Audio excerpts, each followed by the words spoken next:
Magandang umaga, tanghali, hapon, gabi sa zodiac sign na Sagittarius with the fire elements Lola Baby. Nagpapakilala, isa lang pong like, shares, and subscribes. Bibigyan ko kayo ng general reading sa mga natitirang araw, linggo ng buwan ng April. Yan ha, okay. So timeless po ito ha. Let's see the energies surrounding you. So naririto ang tinatawag, okay? Yan. Sandali, bababa ko ha. The Ten of Wands and the King of Swords. Yan ha, okay? So, ibig sabihin nito, yung tinatawag na, it's like maghihiwalay ng landas. Yan. Pero maghiwalay sila ng landas, it's like tinatawag dito na walang samaan ng loob, diba? Yan. Wala na samaan ng loob. Maaring tinatawag na they want to prepare themselves. Maybe they want to go, maaring gusto nila mag-aral, di ba? O baka ito sabihin na natin sila isa magkasintahan. Pero, kumbaga dito, it's all about tinatawag na pagpapayaman ng kanilang pag-iisip. Maaring sabihin natin doon siya mag-aaral sa Baguio, samantalang isa sa Manila, di ba? Yan, So, ibig sabihin nito yung tinatawag merong magsyota, mag-asawa, whatever, di ba? Yan. Ibig sabihin nito yung tinatawag magkakahiwalay muna sila, di ba? Yan. Pero, it's like tinatawag long distance relationship, pwede rin, di ba? Yan. Maring isa mag-abroad, mag-aaral sa ibang bansa. Ito namang isa, dito lang siguro somewhere sa Manila, di ba? Sa Baguio.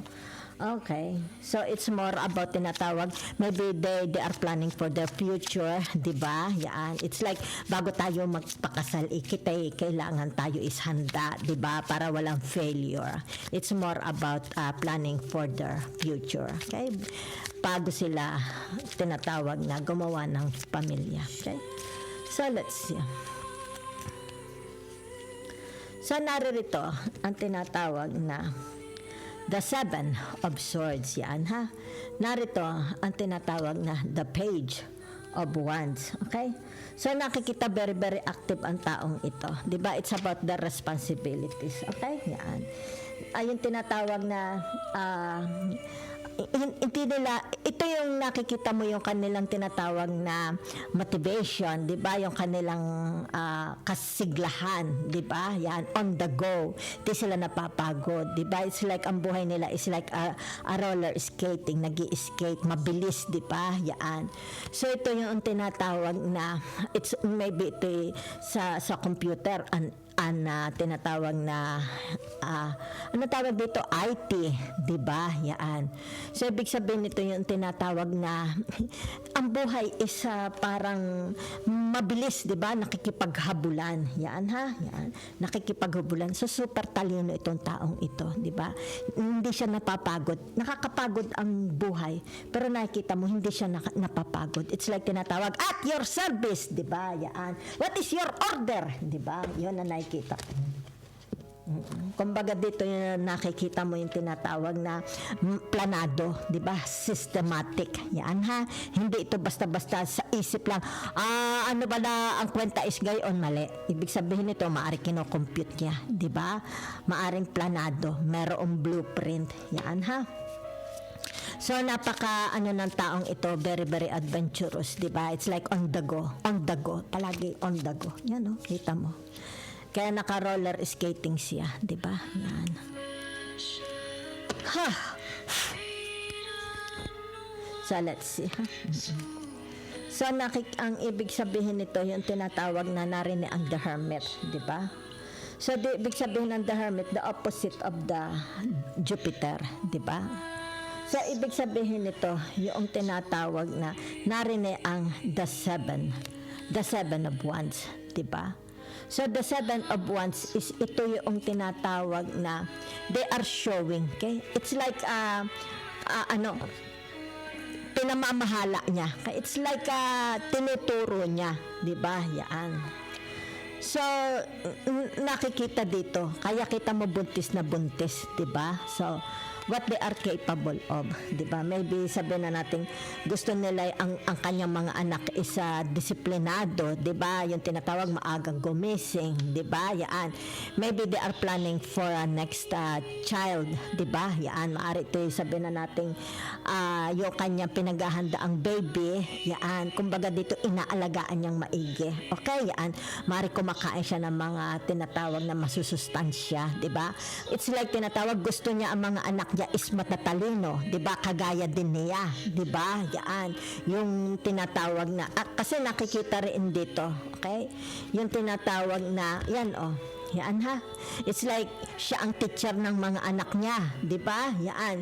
It's like they have an eagle eye, 'di ba? Kumbaga dito yung tinatawag bantay na bantay nila ang kanilang mga anak, 'di ba? Yan, hindi maaksidente. Let's say sabihin natin sa mga pagkakaibigan, 'di ba?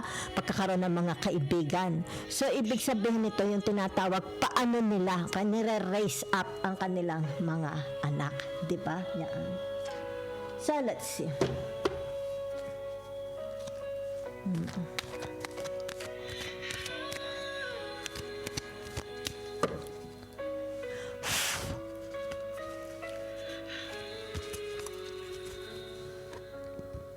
So what is this? Okay?